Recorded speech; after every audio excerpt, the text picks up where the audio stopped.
99.9 KISW. We are backstage hanging out with Chris Cornell. Hello, Chris. Hi, how are you? I'm doing great. I don't want you to get thrown off. I wrote my notes on a beer coaster, but that doesn't mean I was boozing. Okay. I was just distracted by your tattoos anyway.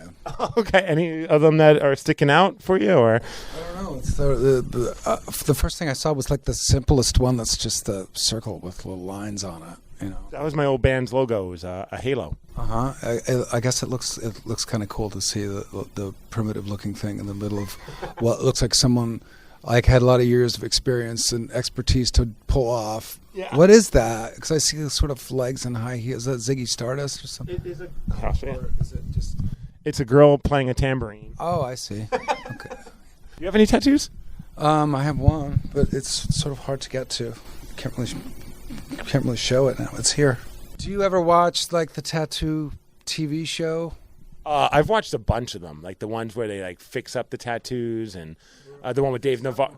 Yeah, the one I'm talking about is the one with Dave Navarro, where like it started out. It was like it was kinder, and now like the last couple times I've seen it, it's the whole show is basically them just ripping into the tattoo artists and. All that's fine, and it's sort of a contest, and it's kind of, I guess, a high-stakes contest. But what ends up happening is you've got, like, the person that just got their tattoo sitting there listening to tattoo judges tell the guy that just gave them the tattoo how awful it is, right? Which seems kind of funny. I mean, I guess it's for... But it's a permanent piece of art, and it's like, I get it, you got a free tattoo. But you want it to be good. Yeah, I don't think anybody wants a tattoo for free if they regret it. It actually costs money to remove it. So and it's super painful. Yeah, maybe they could do like a TV show where you get your tattoo removed for free, and then they judge how well the removal goes. And what does your tattoo mean to you? Well, this tattoo is like an ode to love, for love to my wife Vicky.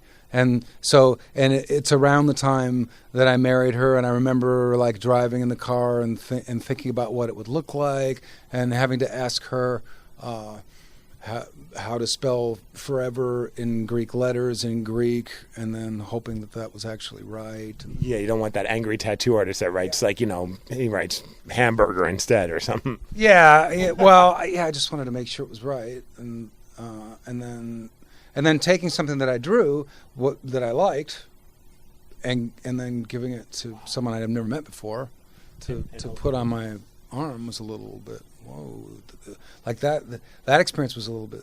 Were you guys married when you got the tattoo, or was it before you guys got married? It was before we got married. Were you at all nervous? Because I have a tattoo, the silhouette of, that's my wife right there. And I did it before we got married, but I knew I was proposing to her. You were afraid maybe she would dump you, or maybe she would say no, or... I thought she might not like this. No, that never... I never thought that. I never was really worried that she wouldn't like it. I don't know. I didn't have those worries. My worry, and this is the thing about it, is that I think with tattoos... It's got to be something that means something to you, obviously, but it also has to be like who's putting it on you, and there's a lot of factors involved, like because it becomes a permanent thing. Yeah. It's like I don't want to be a peachy for somebody who I've never met before to like doodle on, and then be stuck with that. I always find myself becoming good friends with the tattoo artists. I think it's just, and then wind up wanting to stick with them for that reason, because it's like, okay, I've built a bond with them, so I know that they're not going to do me wrong. Well, yeah, and if it's not someone that you can build a bond with, they probably shouldn't be putting things on your arms that are going to